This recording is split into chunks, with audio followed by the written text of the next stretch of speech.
हमारे साथ और जानकारी के साथ इस वक्त जितेंद्र बहादुर सिंह आ गए हैं। जितेंद्र, गृह मंत्री वहां पहुंच चुके हैं। जवानों को जो शहीद हुए हैं उन्हें यहां पर श्रद्धांजलि दी जा रही है, एक सैन्य सम्मान उनके इस सर्वश्रेष्ठ बलिदान के लिए। लेकिन गृह मंत्री अब यहां से निकलते हुए भी उनको इन तस्वीरों में हम देख रहे हैं। आज का आगे का उनका क्या कार्यक्रम रहेगा जितेंद्र?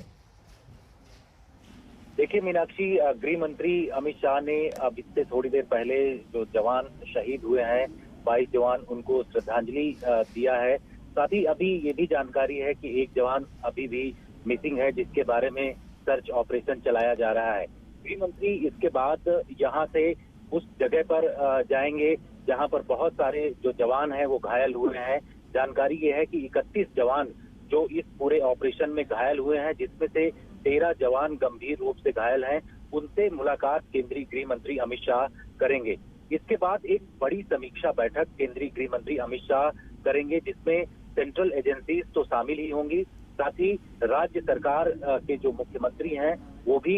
इस पूरी बैठक में शामिल रहेंगे और आगे किस तरीके से ऑपरेशन चलाना है इस पूरे जो नक्सलियों के खिलाफ, क्योंकि नक्सली अब बहुत कम संख्या में बचे हुए हैं, लेकिन जिस तरीके से उन लोगों ने एक बड़ा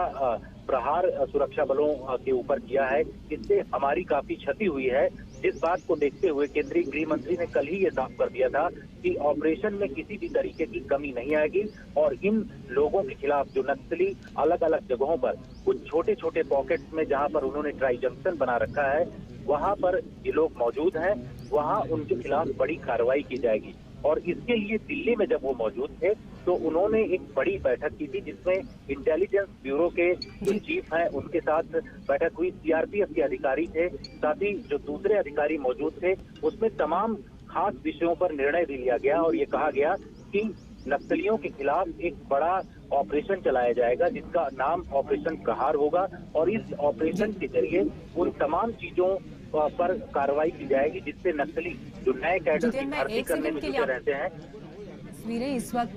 बहुत अहम है जो इस वक्त पूरे देश को देखनी चाहिए, क्योंकि ये उन जवानों के पार्थिव शरीर यहाँ पर हैं जिन्होंने हमारे लिए,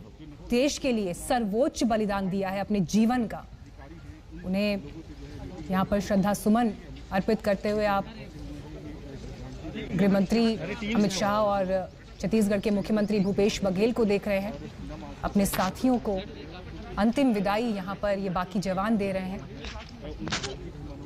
22 जवानों को हमने इस हमले में खोया है, लेकिन कल ही जब गृह मंत्री ने इस हमले को लेकर मीडिया से बात की तो उन्होंने ये कहा था कि मैं इन परिवारों को जिन्होंने अपनों को खोया है उन्हें ये आश्वासन दिलाना चाहता हूँ कि ये बलिदान व्यर्थ नहीं जाएगा। ये तस्वीरें दिल को छलनी कर देती हैं जब आप ये देखते हैं कि एक नक्सली हमले में माओ ने अपने 22 बेटों को खोया है। सर्वोच्च बलिदान, ये शहादत हुई है, लेकिन जिस तरह से ये हमला हुआ, नक्सलियों ने जो ये चोट देश को दी है, इसे लेकर गृहमंत्री ने ये जरूर कहा कि इसकी समीक्षा होगी और इसको लेकर जो कदम उठाने हैं, ये आश्वासन न सिर्फ परिवारों को बल्कि पूरे देश को मैं दिलाना चाहता हूं कि ये बलिदान व्यर्थ नहीं जाएगा। और आज के दिन में आगे जो गृहमंत्री अमित शाह के कार्यक्रम है उसमें जिस जगह ये हमला हुआ है वहां पर भी वो जाएंगे और नक्सलियों के खिलाफ कड़ी कार्रवाई करने को लेकर संदेश भी उन्होंने कल दिया।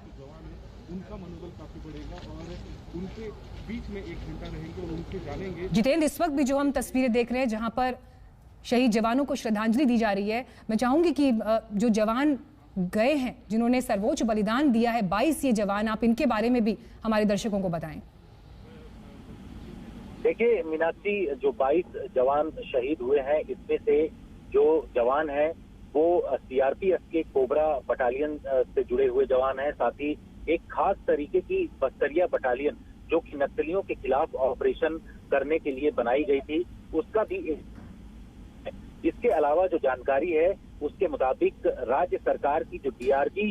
जो खास तरीके की एक फोर्स तैयार की गई जो नक्सलियों के खिलाफ ऑपरेशन करती है, उसके जवान हैं और एसटीएफ से जुड़े हुए जवान इसमें शामिल हैं जो कि शहीद हुए हैं। गृह मंत्री अमित शाह इस बात का आश्वासन जो शहीद परिवार हैं उनको उन्होंने कल ही दिया था कि इन शहीदों का जो बलिदान है वो व्यर्थ नहीं जाएगा और नक्सलियों के खिलाफ बड़ी कार्रवाई होगी। यही वजह है मीनाक्षी कि कल इस तरीके की बैठक गृह मंत्री ने किया है जिसमें तमाम आला अधिकारी इस बैठक में मौजूद थे और इस बात का निर्णय भी लिया गया है, जो हमारे पास सूत्रों के हवाले से जानकारी मिल रही है उसके मुताबिक NTRO से रियल टाइम पिक्चर अब नक्सलियों के खिलाफ लिया जाएगा, क्योंकि NTRO जिस तरीके से इन तमाम चीजों पर जानकारी देती है उससे ये साफ पता चल सकेगा कि नक्सलियों का मूवमेंट आखिर जंगलों के किस किनारों में हो रहा है। क्योंकि इस वक्त जो सिक्योरिटी फोर्सेज हैं नक्सल इलाकों में खास तौर पर उनका अपर हैंड माना जा रहा है, क्योंकि चाहे वो दंडकारंड का इलाका हो